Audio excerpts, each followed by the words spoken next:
You are standing in your kitchen. The morning light is streaming in, and you are doing something you have done 1,000 times. You reach for that bottle of calcium supplements. You rattle it, pop the cap, and tip that large, chalky white pill into your hand. You swallow it with a sip of coffee, and you feel a sense of accomplishment. You tell yourself, I am taking care of my future. I am building a skeleton of steel so I can play with my grandkids without worrying about a hip fracture. You are disciplined, you are responsible. But what if I told you that in that very moment of discipline, you might be unknowingly setting off a slow-motion time bomb inside your own chest? There is a terrifying possibility that the calcium you just swallowed is not going to your bones at all. Instead of reinforcing your hip or your spine, that mineral might be drifting through your bloodstream and settling exactly where you don't want it. It might be turning your heart valves into stone. It might be lining your arteries with a hard, brittle plaque that makes your blood pressure skyrocket. You think you are preventing a broken bone, but you might be manufacturing a heart attack. We need to have a brutally honest conversation about the calcium paradox. A groundbreaking analysis of multiple studies, including data reviewed by researchers at institutions like Johns Hopkins, has suggested that taking calcium supplements in isolation may increase the risk of plaque buildup in the arteries. We are talking about a situation where the very thing you take for protection becomes the aggressor. If you click away now, or if you skip to the end, you are going to keep taking that pill in the dark. You are going to keep flooding your system with raw materials that your body doesn't know how to use, potentially clogging the very pipes that keep you alive. But if you stay with me, I am going to hand you the missing instruction manual. I am going to show you the specific, often overlooked nutrients that act as the traffic controllers, grabbing that calcium by the hand and marching it straight into your bones where it belongs. We are going to solve the mystery of why your joints feel stiff despite your supplements. We are going to talk about the ignition switch mineral that 80% of seniors are missing. But first, we have to dismantle the biggest lie you've been told about bone health. Let's strip this down to the absolute basics. We give calcium way too much credit for being smart. We have this comforting, magical idea that biology is intuitive, that if we swallow a nutrient, the body automatically knows exactly where to ship it. We think, I swallowed calcium, and my hip needs calcium, so the body will send it to the hip. I'm sorry to break it to you, but calcium is not smart. Calcium is a dumb mineral. It has no brain, it has no GPS, it has no steering wheel. I want you to visualize a construction site. You are building a beautiful brick house. That's your skeleton. Calcium is the pile of bricks. Bricks are fantastic. They are sturdy, they are reliable, and they are absolutely essential if you want a house that can withstand a storm. But bricks cannot lay themselves. If you order 10,000 bricks for a renovation, but you don't hire a master mason and you don't have a blueprint, the delivery truck driver isn't going to carefully stack them in a wall. No, he is just going to dump them in the most convenient spot available. Usually, that is right in the middle of your driveway. Now, look at the situation. You don't have a house, you have a roadblock. You have a chaotic pile of debris that stops you from backing your car out of the garage. You have created an obstruction, not a structure. This is precisely what happens in your bloodstream when you take calcium without a guide. When you flood your system with calcium supplements, you are dumping thousands of bricks onto the highway of your circulation. Your blood flows everywhere, so the calcium flows everywhere. It drifts through the heart, the kidneys, the soft tissues of the joints. If the construction site, your bone matrix, is locked up or doesn't have a foreman to sign for the delivery, those bricks have to settle somewhere else. They settle in your kidneys, forming jagged, painful stones that can send you to the emergency room. They settle in your joints, contributing to that creaky, grinding stiffness you feel when you try to get out of bed on a rainy morning. And most dangerously, they settle in the arterial walls. Think of your arteries like a garden hose. When a garden hose is brand new, it is soft, supple, and flexible. You can bend it, twist it, and coil it. When the water pressure turns on, that's your blood pressure, the hose expands slightly to handle the flow. That is a healthy artery. But what happens if you leave that hose out in the summer sun for 10 years? It dries out, it gets hard, it gets brittle. If you try to bend it, it cracks. Calcification turns your arteries into that old, sun-baked garden hose. The calcium embeds itself in the tissue, turning soft muscle into hard bone-like material. Your heart then has to pump violently hard to push blood through a stiff tube that won't expand. This raises your blood pressure. This puts a massive strain on your heart muscle. You are literally turning into stone from the inside out. This is why we see those confusing headlines in studies linking high calcium supplementation with increased cardiovascular risks. It is not that calcium is bad. You need calcium. Your heart needs it to beat. Your muscles need it to contract. Your nerves need it to fire. The problem is that it is lost. It is wandering around your body causing trouble because it has no guide. You do not need more calcium. In the modern Western diet, between dairy, fortified orange juice, and cereals, we actually get a decent amount. What you need is a guide to show it the gate to the bone matrix. This is where the hero of our story enters the room. We are talking about vitamin K2. If calcium is the brick, vitamin K2 is the traffic cop. It stands in the middle of the chaotic intersection of your bloodstream, blowing the whistle, waving the orange baton, and directing the heavy traffic. But it's not just a metaphor. The biology here is fascinating, specific, and incredibly potent. Vitamin K2 works by activating specific proteins that are already sitting in your body, currently asleep. It's like a specialized key that turns on the engine of a very specific machine. First, it activates a protein called osteocalcin. I want you to think of osteocalcin as the master mason. It is sitting in your bones, waiting for orders. Without K2, the mason is on a coffee break. He's sleeping in his truck. But once K2 enters the system, it wakes him up.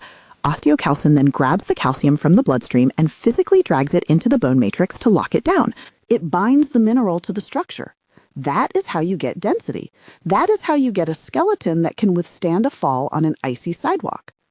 But K2 does a second job that is even more critical for your longevity and heart health.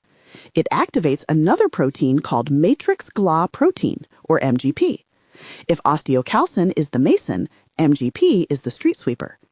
This protein moves through your soft tissues, your arteries, your veins, and your heart valves, and it sweeps the calcium out. It prevents those soft, flexible tissues from turning hard. It actively inhibits calcification. It is the guardian of your circulation.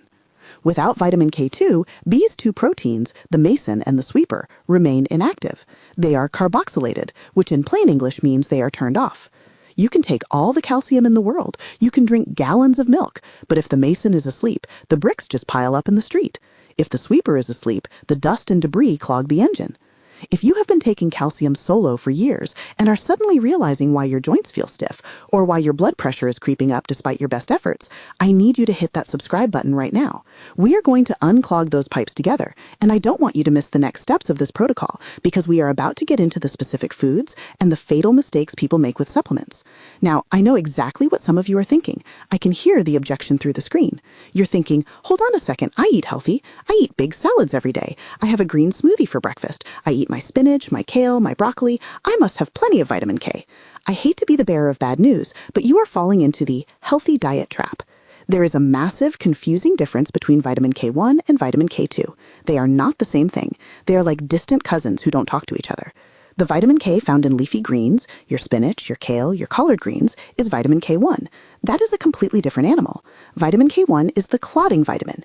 It goes straight to your liver and helps your blood clot so you don't bleed to death from a paper cut.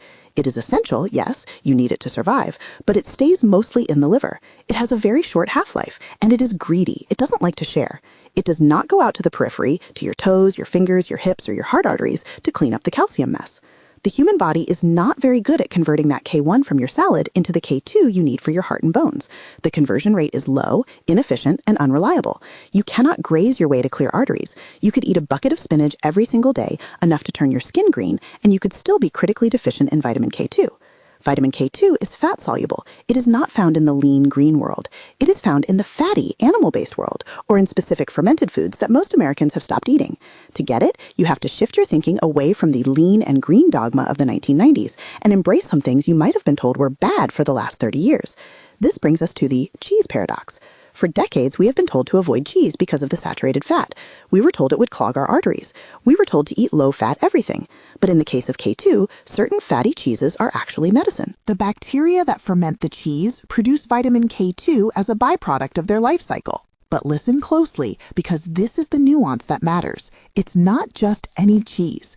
You can't just eat processed American cheese slices wrapped in plastic. That is dead food. You want the hard, aged stuff. You want the cheese that has been sitting in a cave in Europe for 6 months. Gouda is a superstar here. Jarlsberg is another absolute powerhouse. Brie and Edam are also excellent sources. The aging process allows the bacteria time to do their work and create that K2.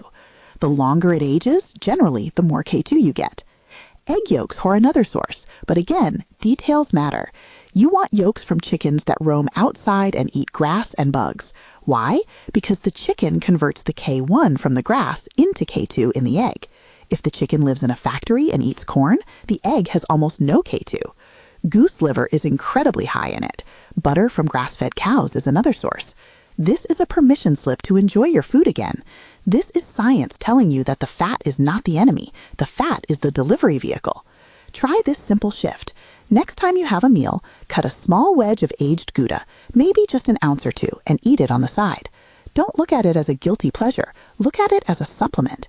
You aren't just snacking. You are dosing your body with the nutrient that clears your arteries.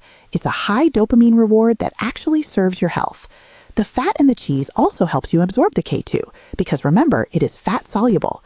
If you take a K2 supplement with black coffee or water, you absorb almost none of it. You need that fat carrier to slide it across the gut wall. Let me know in the comments below. Are you a Gouda person or a Brie person? Or maybe you're a blue cheese fan. I want to see which team wins the flavor battle in the comments. Now, we need to talk about supplements, because getting enough K2 from cheese alone can be tough if you are already in a deep deficit or if you already have calcification showing up on your scans. When you walk into the supplement aisle or when you are scrolling on Amazon, you are going to see labels that say K2 MK4 and K2 MK7. To the average person, these look like the same thing. They just look like random letters and numbers. But if you buy the wrong one, you are wasting your money and losing precious time. MK4 is a synthetic form, or sometimes it is derived from plant extracts or butter. The problem with MK4 is its half-life. It is incredibly short. It stays in your body for only a few hours. That means to get any real benefit, to keep the street sweeper working, you would have to take it multiple times a day, morning, noon, and night. It's high maintenance. It's like a smartphone with a battery that dies every 3 hours. Who has the discipline to take a pill 3 times a day? Most of us forget to take the one in the morning. MK7, on the other hand, comes from bacterial fermentation. It is the gold standard. It stays in your blood for days. It has a long half-life, meaning it builds up a steady therapeutic reserve in your system. It works for you while you are sleeping. It works for you while you are driving to the grocery store. It works for you while you are watching TV. It allows you to take one small pill a day and be covered 24/7. For most people over 55, MK7 is the high leverage move. It is the set it and forget it solution. However, I have to stop the music here and give you a serious red alert safety warning. This is non-negotiable. If you are taking blood thinners, specifically warfarin or Coumadin, you must stop and talk to your doctor before touching vitamin K2. These drugs work specifically by blocking vitamin K to thin your blood. That is their mechanism of action. If you take a vitamin K supplement, you might block the medication, rendering it useless. This can lead to a clot, a stroke, or a pulmonary embolism. It is a serious, life-threatening interaction. There are other blood thinners that don't interact this way, but you must clear it with your clinician first. Do not play games with anticoagulants. So you might be thinking, okay, I get it. I've got the blueprint. I'll buy the MK7, take it with my calcium, and I'm good. That is a good start, but it is not the finish line. In fact, if you just add K2, you might still fail. There is a critical mistake that almost everyone makes when they start this protocol. There is a ghost in the machine that we haven't talked about yet. There is a third player in this game, a hidden ignition switch. Here is the scary part. You can take all the K2 in the world and you can take all the vitamin D3 in the world, but if you lack this one hidden ignition switch, the K2 will not work. It will sit in your system dormant. The calcium will keep clogging your arteries and you won't know why. The machine simply will not turn on. I'm going to tell you exactly what this mineral is, because most seniors are critically low in it, and standard blood tests don't always catch the deficiency. The secret mineral is magnesium. We often think of magnesium just for sleep or maybe for leg cramps. We think of it as a minor player, but its role in the calcium cycle is foundational. It is the master controller. Here's the chain reaction you need to understand, and once you see it, you cannot unsee it. You take vitamin D3 to help you absorb calcium from your gut. We all know D3 is important, but did you know that vitamin D3 is biologically inactive when you swallow it? It's just a precursor. It has to be converted by your liver and then your kidneys into the active hormone form that your body can actually use. Guess what that conversion process requires? It requires magnesium. It is the fuel for the enzymatic reaction. If you don't have enough magnesium, your vitamin D stays inactive. It's like having a sports car with a full tank of gas but no spark plugs. You turn the key and nothing happens. But it goes deeper. Vitamin K2 also requires magnesium to function optimally. Magnesium is the cofactor that allows these proteins to change shape and do their job. If you break the magnesium link, the whole chain snaps. You can take all the D3 and K2 you want, but if you are magnesium deficient, which up to 70% or 80% of the modern population is, the machinery won't start. Why are we so deficient? Why is this such a widespread epidemic? It's our soil.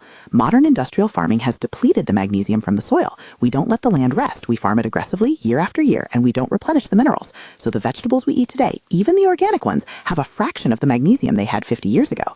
Your grandmother's spinach was richer than your spinach. On top of that, our lifestyle destroys magnesium. Stress burns through magnesium like a wildfire. Every time you get stressed, your body dumps magnesium to handle the cortisol spike. Sugar burns through magnesium. Caffeine burns through magnesium. If you drink 2 cups of coffee, eat a sugary muffin, and have a stressful day, you are likely running on empty by noon. How do you know if you are low? Listen to the whispers of your body. Do you have a twitch in your eyelid that comes and goes? Do you get leg cramps at night that wake you up? Do you feel a low-level anxiety or a tired but wired feeling where you are exhausted but can't fall asleep? These are the classic signs of the ignition switch being broken. So let's synthesize this into a perfect protocol. I want you to have a clear hierarchy in your head so you know exactly what to do when you turn off this video. I want you to be able to explain this to your spouse or your friend. First, stop taking mega doses of calcium supplements unless your doctor has specifically prescribed them for a severe condition, like severe osteoporosis, where dietary calcium isn't enough. For the average person, aim to get your calcium from food: yogurt, cheese, leafy greens, sardines with the bones in. Food calcium is absorbed better and regulated better by the body. It enters the system more slowly, so you don't get that massive spike that overwhelms the system. Think of food calcium as a gentle rain, whereas supplements are a fire hose. Second, add vitamin D3. This pulls the calcium from your gut into your blood. Without D3, you pass most of the calcium out as waste. You need to keep your levels optimized, usually between 40 and 60 nanograms per mil on a blood test. Third, add vitamin K2, specifically the MK7 version. This directs the calcium from the blood to the bones and away from the heart. This is the traffic cop. Fourth, and critically, add magnesium to activate the vitamin D and keep the engine running. Safety check here regarding magnesium. If you have kidney failure or a heart block, you must talk to your clinician before adding magnesium supplements. Your kidneys are responsible for filtering out excess magnesium, and if they aren't working at 100%, levels can build up and become dangerous. But for most people with healthy kidneys, magnesium is incredibly safe and beneficial. Now, if you are brave, and I mean really brave, I have a bonus tip for you. This is for the advanced class. It's called the Natto challenge. There is a Japanese food called natto. It is fermented soybeans. I'm going to be honest with you, it is an acquired taste. It smells funky, like old socks or strong cheese mixed with ammonia. It is incredibly sticky and slimy. When you stir it, it creates these long, stringy webs that cling to your chopsticks. It looks like something from a science fiction movie. But natto has the highest concentration of vitamin K2 on the planet. Nothing else comes close. It is the superfood of superfoods for bone health. In regions of Japan where natto is eaten regularly for breakfast, osteoporosis is almost non-existent, and bone fracture rates are significantly lower than in the West. 1 tablespoon of natto gives you more K2 than an entire bottle of most supplements. It is the nuclear option for bone and heart health. If you want to try it, here is the secret to making it edible so you don't gag. Buy a small styrofoam pack from an Asian grocer. It usually comes with a little packet of savory sauce and mustard. Mix just 1 teaspoon of the natto with spicy mustard, chopped green onions, and maybe a little kimchi. Put it over piping hot rice. The heat of the rice, the spice of the mustard, and the crunch of the onions hide the slime and the smell. If you can stomach that just a few times a week, you are golden. You are getting the most potent form of K2 available in nature. Let's recap the daily routine just so there is zero confusion. I want you to visualize your day. In the morning, with your breakfast, you take your vitamin D3 and your vitamin K2, MK7. Why with breakfast? Because they are fat soluble. You need to eat them with some fat. Eggs, avocado, full-fat yogurt, or that piece of Gouda cheese we talked about. If you take them with just water and dry toast, you are wasting them. They will slide right through you. In the evening, take your magnesium. Magnesium has a calming effect on the nervous system. It helps relax your muscles and can help you sleep deeper. Glycinate or citrate are good forms to look for. Magnesium glycinate is bound to glycine, an amino acid that promotes sleep, and it is very gentle on the stomach. Magnesium citrate is cheaper and effective, but it can have a laxative effect, so it helps if you tend to be constipated. Avoid magnesium oxide. It is poorly absorbed and is basically just chalk.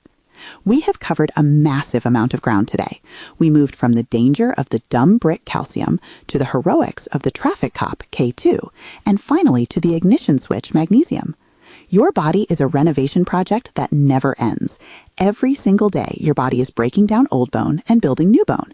It is a constant cycle of demolition and construction. You want the structural materials, the calcium, to go into the walls, not to pile up in the hallways.